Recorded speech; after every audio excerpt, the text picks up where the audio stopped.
The 5 a.m. warning. The knocking started soft, almost apologetic, the kind that doesn't want to wake you but needs you awake anyway. I opened my eyes to darkness. My phone screen burned bright. 4:57 a.m. 3 more knocks. Slightly louder now. Insistent. I threw off the covers and stumbled to the door, my heart already racing with that primal fear that comes when someone disrupts the sacred hours before dawn. Nothing good happens at 5 a.m. Emergencies, accidents, death. Through the peephole, I saw Marcus from 3B, still in his pajama pants in an old college sweatshirt, shifting his weight from foot to foot. His face looked drawn, older than his 30-something years, with shadows under his eyes that the fluorescent lights made look like bruises. I opened my door to the width of the chain lock. Marcus? What's wrong? Daniel. He said my name like he'd been holding his breath. I need you to do something for me. I need you to not go to work today. I blinked, stared at him, waited for the punchline. I'm serious, he said, reading my expression. Don't go to work. Call in sick. Say there's a family emergency. I don't care what you tell them, just don't go. What are you talking about? I know how this sounds. I know you think I've lost it. But I'm asking you, begging you, to trust me. Just this once. Just today. Trust you? I barely know you. I know. He stepped closer to the door, lowering his voice. But I know things, Daniel. Things I shouldn't know. And if you go to work today, something is going to happen that you can't come back from. Your whole life is going to change in a way that can't be undone. My stomach twisted. Are you threatening me? No. God, no. I'm trying to save you from something. He ran his hand through his hair, and I noticed it was shaking. Look, I can't say more. Not now. But at noon, it'll all make sense. Just, please, stay home. We stood there in the doorway, the heating system humming through the walls, the building settling around us with its usual creaks and groans. I should have slammed the door, should have called building security, or maybe even the police. This was insane. But something about the way he looked at me, like he was watching a car accident in slow motion and couldn't stop it, made me hesitate. If you're messing with me, I'm not. I swear on everything I have, I'm not. He pulled out his phone, fingers moving quickly across the screen. Here, my number. If by noon you still think I'm crazy, if nothing happens, you can come pound on my door and call me every name in the book. But if I'm right, he trailed off, and in that silence, I heard all the words he wasn't saying. I took his number, closed the door, stood in my dark apartment with my heart hammering and my mind racing.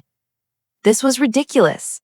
I had a presentation at 9, budget reviews at 11. My boss had already been on my case about the Henderson account, and missing today, missing this presentation would be professional suicide. But what if? I turned on the lights, made coffee, sat at my kitchen table, and stared at Marcus's number in my phone. The rational part of my brain, the part that had gotten me through college, through grad school, through 7 years of climbing the corporate ladder, told me to shower, get dressed, and go to work like a normal person. This was probably a prank, or Marcus was having some kind of breakdown. The irrational part, the part that still checked under the bed sometimes and avoided walking under ladders, whispered, what if he's right? At 6:15, I called my boss's voicemail. Hey, Richard, it's Daniel. I'm so sorry, but I'm not going to make it in today. Family emergency. My sister's in the hospital. The lie came easier than I expected. I know the timing is terrible with the presentation, but I'll email you my notes and slides. Tom can cover for me. Again, really sorry. I'll be back tomorrow. I hung up and immediately felt sick. My sister was fine, living 3 states away with her husband and 2 kids. But the lie was out there now, floating in the digital ether, and I couldn't take it back. I spent the next hour convincing myself I'd made a huge mistake.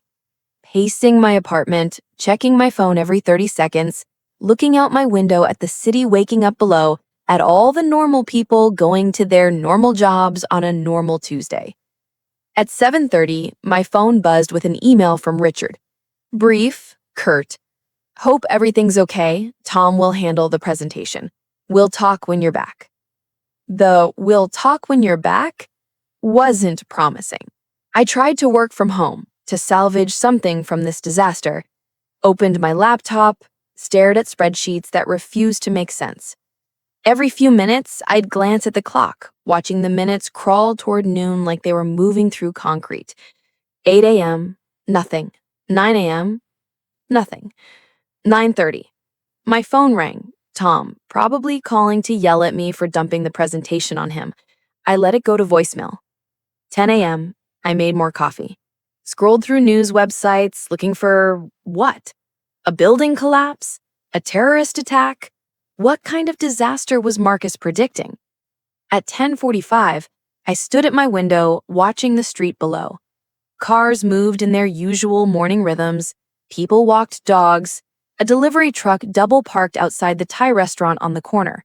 Everything was devastatingly, perfectly normal. At 11:30, I almost texted Marcus to tell him he was insane. At 11:47, my phone rang. Unknown number. I almost didn't answer. Hello? Is this Daniel Chen? A woman's voice, professional, unfamiliar. Yes. Mr. Chen, this is Detective Sarah Morrison with the Metropolitan Police. I need to ask you some questions about your whereabouts this morning. Everything inside me went cold. What's this about? There was an incident at the Morrison Financial Building at approximately 9:15 this morning. We're trying to establish a timeline and account for all employees who are scheduled to be present. According to your company's records, you called in sick today. Is that correct? Morrison Financial. My building. My office. Yes, What kind of incident? Mr. Chen, were you at home this morning between 8 and 10 a.m.? Yes. What happened? Is everyone okay? A pause. Then, there was a shooting, Mr. Chen. An active shooter situation. We're still processing the scene, but I need to verify your whereabouts. The room tilted. I sat down hard on my couch, the phone pressed so tight against my ear it hurt. A shooting, I repeated numbly. Yes. Can anyone verify you were at home? Marcus. Oh God, Marcus. My neighbor saw me this morning, early, around 5 a.m. He can confirm I was here. 5 a.m.? Did you see him again after that? No, but I've been home all morning. I don't know. My laptop? I sent emails. There must be records. That's fine, Mr. Chin. We're just covering our bases. Can you provide your neighbor's name and apartment number? I gave her Marcus's information, my hands shaking so badly I could barely hold the phone. Thank you. Someone may come by to take a statement. In the meantime, if you think of anything else, please call this number. She rattled off digits I didn't bother to write down. Detective, please, my coworkers, how many people? I can't discuss details of an ongoing investigation, but you can check the news. It's already breaking. She hung up. I pulled up the news on my laptop with fingers that felt disconnected from my body. The headlines were already there, spreading across every major site. Breaking. Active shooter at downtown financial firm.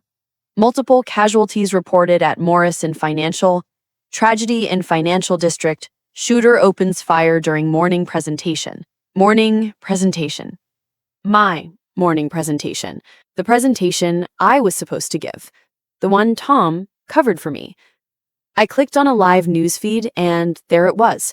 My building, swarming with police cars and ambulances, officers setting up barriers while people in business clothes stumbled out onto the street. Some crying, some covered in blood, all wearing the same expression of shell-shocked horror. The news anchor was saying something about a former employee, about termination and grievances, about a man who'd walked into a 9th-floor conference room with a gun and started firing. The 9th floor. My floor. The conference room where we did all our major presentations. My phone buzzed. A text from my sister. Are you okay? I just saw the news. Please tell me you weren't there. Another buzz. My mom. Daniel, call me right now. Another. Tom. Holy shit, dude. Holy shit. Are you watching this? Henderson went fucking insane. He shot Richard. He shot Monica. I can't even... Henderson. David Henderson, whose account I'd been managing, who'd been let go 3 months ago after the audit revealed discrepancies in his expense reports, who I'd had to testify against in the termination hearing, who'd apparently decided today, this morning, during my presentation, to come back and exact revenge. I dropped my phone, ran to the bathroom, threw up until there was nothing left. When I could stand again, I walked to my door, stood there for a long moment, then opened it and walked down the hall to apartment 3B. Marcus answered on the first knock. He looked like he hadn't moved since our early morning conversation, still in the same pajamas, still with those shadows under his eyes. But when he saw my face, something in his expression shifted. Relief, maybe. Or just exhaustion. "You saw the news," he said. I nodded, couldn't speak. He stepped aside, letting me into his apartment. It was smaller than mine, cluttered with books and papers, a desktop computer set up taking up most of his living room. The screens were dark now, but I could see the reflection of multiple monitors, the kind of setup that spoke of someone who spent a lot of time online. "Sit down," he said. Not unkindly. "You look like you're going to pass out." I sat. He disappeared into his kitchen and came back with water. "How did you know?" I finally managed. Marcus sat across from me, in an old armchair that looked like it had been with him through multiple moves. "That's complicated." "Complicated? You saved my life. You knew there was going to be a shooting. How the hell is that complicated?" He was quiet for a long moment, staring at his hands. "Do you believe in precognition? Premonitions? What? Seeing the future? Knowing things before they happen?" I laughed and it came out harsh, almost hysterical. "Are you seriously telling me you're psychic?" "Not exactly, but something like that." He looked up at me, and there was that guilt again, written all over his face. It started about 6 months ago. Random flashes, like deja vu but sharper, more real. At first I thought I was losing my mind. Then I started testing it, small things like knowing who'd call before the phone rang, or what song would play next on the radio, stupid party tricks, and you saw the shooting. Last week, Tuesday night, I was falling asleep and suddenly I was standing in your building, watching it happen, watching people run, hearing the shots, seeing... He broke off, swallowing hard. "I saw you, Daniel. You were presenting something, charts on a screen behind you, and then the door opened and this man walked in with a gun, and you were the first person he shot. You were standing right there in his line of fire, and he pulled the trigger and... Stop." My voice came out strangled. Marcus stopped. We sat there in his cluttered apartment, the morning light streaming through his windows, painting everything in shades of gold that felt obscene given what was happening downtown. My coworkers were dead. Tom had texted that Richard was shot, Monica was shot. How many others? How many people I had eaten lunch with, complained about meetings with, shared coffee with, were now in ambulances or body gags? Why me? I asked. If you're seeing the future, if you're having these visions, why come to me? Why not call the police? Why not warn everyone? I tried. His voice was hollow. After the first vision, I called every tip line I could find, reported it to building security, to the police, to the goddamn FBI. You know what happened? They added me to watch lists, sent an officer to check if I was a threat, because that's how it works. You tell people something bad is going to happen, they think you're the one planning to make it happen. So you came to me at 5 a.m. with a story that sounded insane. It was the only thing I could think of. I couldn't stop the shooting. Believe me, I tried to figure out how. But I could save you. One person. the man I'd watched die in my vision. I thought if I could just convince you to stay home, if I could save just one person, then maybe these visions meant something. Maybe I wasn't going crazy. My phone was buzzing constantly now.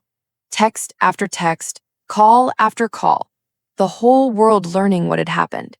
Social media exploding with speculation and grief. And somewhere in the city, families were getting the calls that would destroy them. "Tom's alive," I said, reading through the messages. "He got out, but Richard's dead. Monica's dead. David's son. Jessica from accounting. Christ, Jessica just had a baby." My voice broke. 5 people dead, Marcus. 5 people are dead, and I'm sitting here because you knocked on my door. I know. Tom gave my presentation. He was standing where I should have been standing, and he's alive, but if Henderson had better aim, if things had gone just slightly differently. I know. How am I supposed to live with that? Marcus looked at me, and I saw that he'd already asked himself the same question, that he'd been living with variations of this guilt for months now, every time one of his visions came true. "You live with it because you're alive," he said simply. "You live with it because the alternative was dying on a conference room floor while some psychopath acted out his revenge fantasy. You live with it because survival isn't a crime, Daniel, even when it feels like one." I stayed in Marcus's apartment for another hour. Didn't talk much, just sat there while the news played on his TV, watching the story unfold in real time. Watching police lead David Henderson out in handcuffs, his face blink like he'd used up all his emotions in that conference room. Watching survivors give shaky statements to reporters. Watching the building I'd gone to for 7 years transform into a crime scene, a tragedy, a statistic. My phone rang. Detective Morrison. Again. They needed me to come in for a statement. Needed to verify my alibi, even though I wasn't a suspect. Just procedure. "I have to go," I told Marcus. He nodded, walked me to the door. "Thank you." And the words felt impossibly small. "Thank you for saving my life. Thank you for being crazy enough to knock on a stranger's door at 5 a.m. Thank you for whatever gift or curse made you see what was coming. Don't thank me yet," he said. "Wait until you see what comes next." "What do you mean?" But he was already closing the door, that guilt still etched into every line of his face. The next few days passed in a blur of police interviews, therapy sessions, and calls from relatives I hadn't spoken to in years. The company shut down for a week, brought in grief counselors, held a memorial service where we all stood around crying for people who'd just been alive, just been complaining about the coffee machine and planning happy hours and living their lives. Tom and I met for coffee. He looked like he'd aged 10 years. "I keep thinking about the timing," he said, stirring his drink without drinking it. Henderson walked in right at 9:15, right during the Henderson account presentation. The fucking irony. "Tom, you know what the kicker is? I wasn't even supposed to be there. You were. And I was so pissed at you that morning, Daniel. So pissed that you dumped this on me at the last minute. I was standing there presenting your slides, your analysis, and thinking about all the ways I was going to call you out for this when you got back. I'm sorry. Don't." He finally looked at me. "Don't apologize for being alive. I'm glad you weren't there. I'm glad you had whatever emergency kept you home. Because if you'd been standing where I was standing when he walked in," he trailed off, shaking his head. He looked right at me and pulled the trigger. Gun clicked. Misfired. And in that half second, while he was trying to clear the jam, Richard tackled him. Richard, who was twice his age and had a bad knee, just launched himself across the table. Richard saved your life. Richard saved everyone who got out. And Henderson shot him for it. Shot him and kept shooting until the police broke down the door. Tom's hands were shaking. 5 people dead because Henderson couldn't handle being fired for stealing. 5 people dead over expense reports and wounded pride. We sat there in the coffee shop, surrounded by people living their normal lives, having their normal problems, and I thought about parallel universes, about the version of reality where I'd gone to work that morning, where I'd been presenting, where Henderson's gun hadn't misfired. That night, I knocked on Marcus's door again. "You said to wait and see what comes next," I said, when he answered. "What did you mean?" He looked at me for a long moment. Then, "Come in." His apartment was darker than before, the curtains drawn, only the glow of his computer screens providing light. He sat down at his desk and gestured for me to look at the monitors. They were filled with data, spreadsheets, timelines, news articles, dozens of them, maybe hundreds, all marked up with notes and highlights. "What is this?" "Every vision I've had," Marcus said. "Every premonition, every flash of future events." I started tracking them, trying to find patterns, trying to figure out if I could change anything. I leaned closer, reading.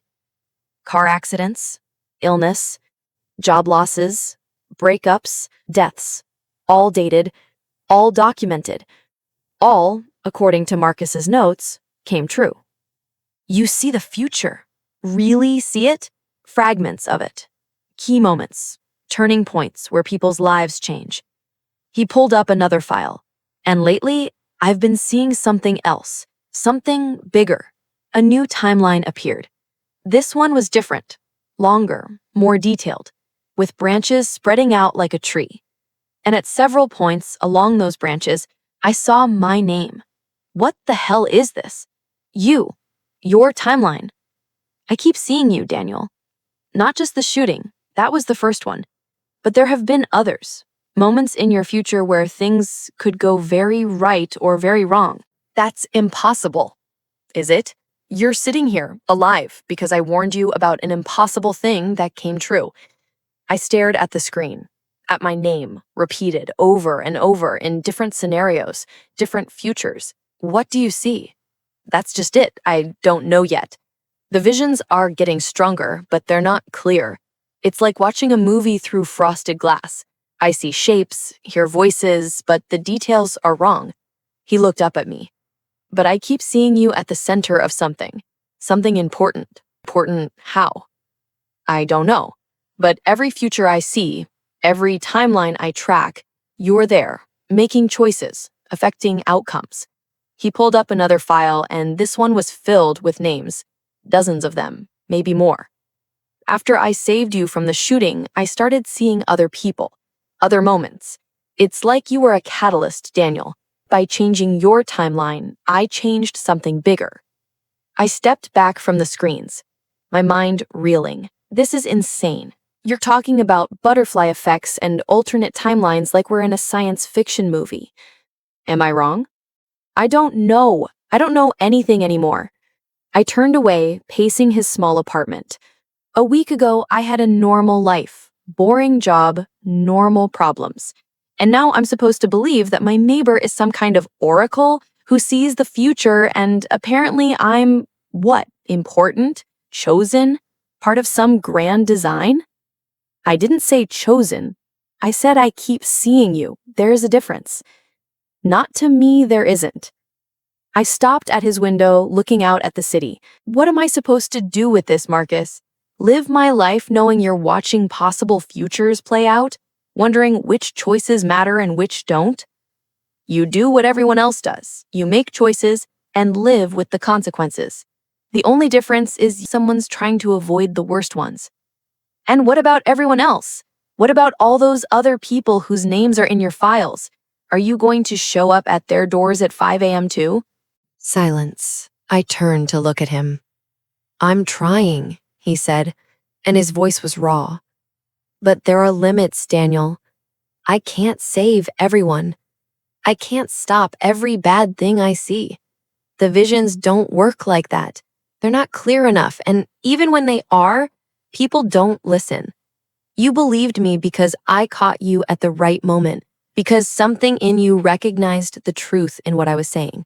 But most people, they think I'm crazy. They slam doors in my face, and by the time they realize I was right, it's too late. So you're choosing, playing God with other people's lives? I'm doing the best I can, he shot back. Do you have any idea what it's like, seeing accidents before they happen, knowing someone's going to get sick, watching relationships fall apart before the first fight even happens? And I can't stop most of it. Can't even warn people without sounding like a lunatic. So, yes, I choose. I choose the visions that are clearest, the ones where I might actually make a difference. And I live with the guilt of everyone I can't save. We stood there in his dark apartment, two strangers bound together by impossible circumstances. And I realized something. Marcus wasn't a gift to me. I was a burden to him. Every time he looked at me, he saw the weight of a choice he'd made, a life he'd saved, and all the lives he couldn't. I'm sorry, I said finally. Don't be. You're alive. That counts for something. Does it? 5 people are dead, Marcus. 5 people who had families and dreams and futures, and they're gone because David Henderson couldn't handle losing his job. What does my survival count against that? Everything, he said fiercely. It counts everything, because you're here, because you get to keep living, keep choosing, keep mattering. Don't diminish that because others died.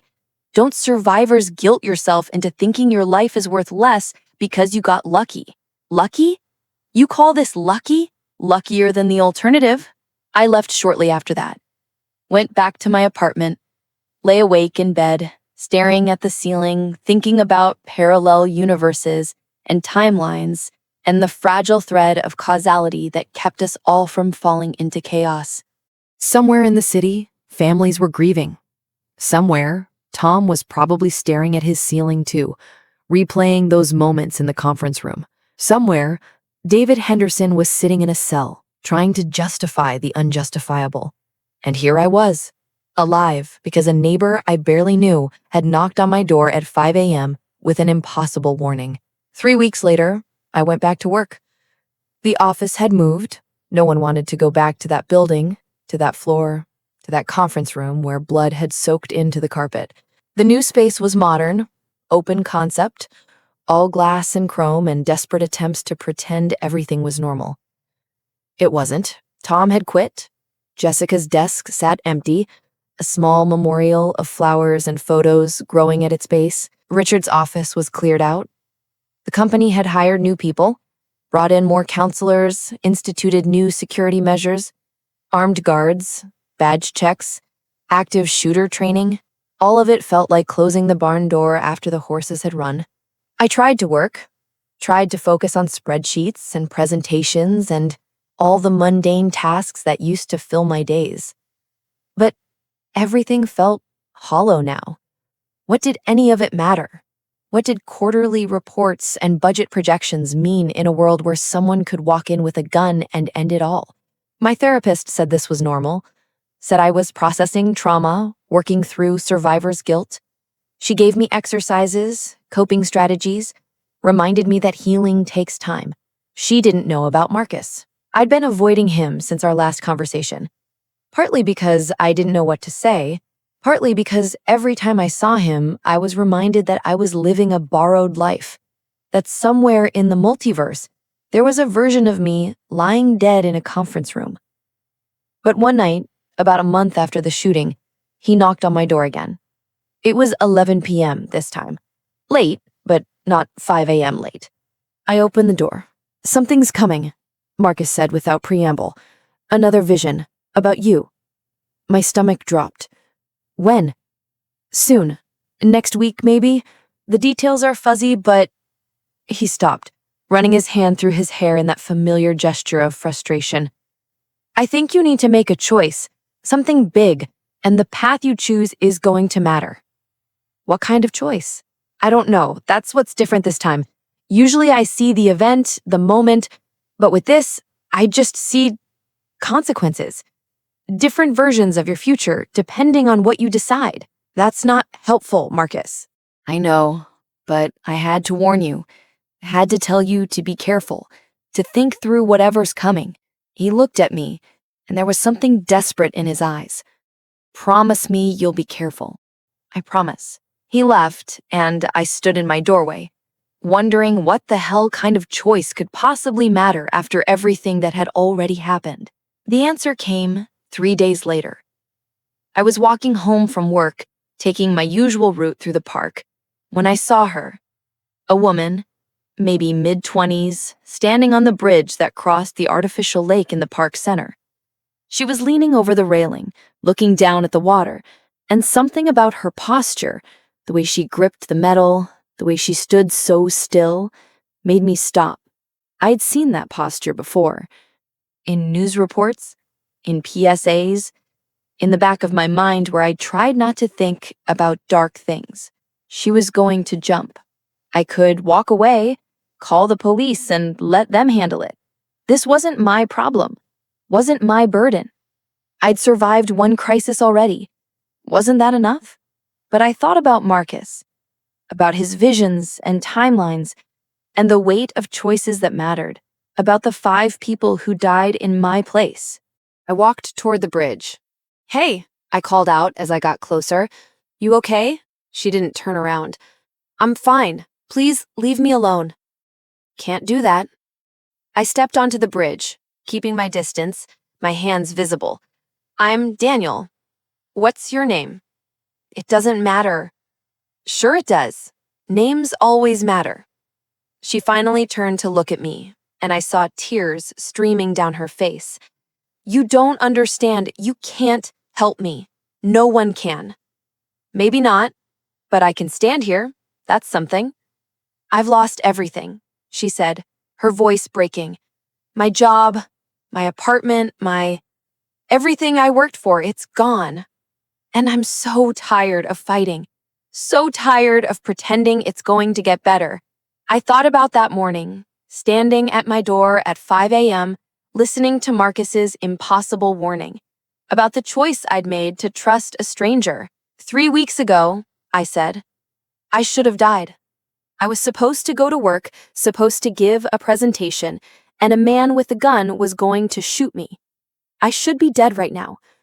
But my neighbor knocked on my door at 5 in the morning and told me not to go. No explanation, no proof, just a warning. And I listened.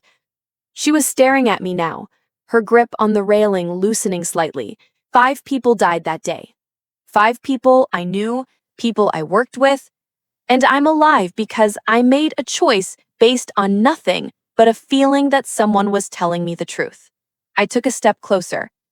You want to know what I learned? That everything can change in a moment. That the worst day of your life can become the day you were saved. That sometimes the only thing standing between you and disaster is a choice. What choice? Her voice was barely a whisper. To trust. To hold on. To believe that tomorrow might be different than today. I held out my hand. I'm not going to tell you it gets better. I don't know your life, don't know your pain, but I know that once you make this choice, you can't unmake it. And somewhere in the future you're cutting off, there might be a moment that makes all of this worth surviving. She looked at my hand, at the water below, at me, and she stepped back from the railing. We sat on a bench while I called a crisis line, waited with her until counselors arrived. I gave her my number, told her to call if she needed anything. I don't know if she ever did. Don't know if that moment mattered in the grand scheme of things.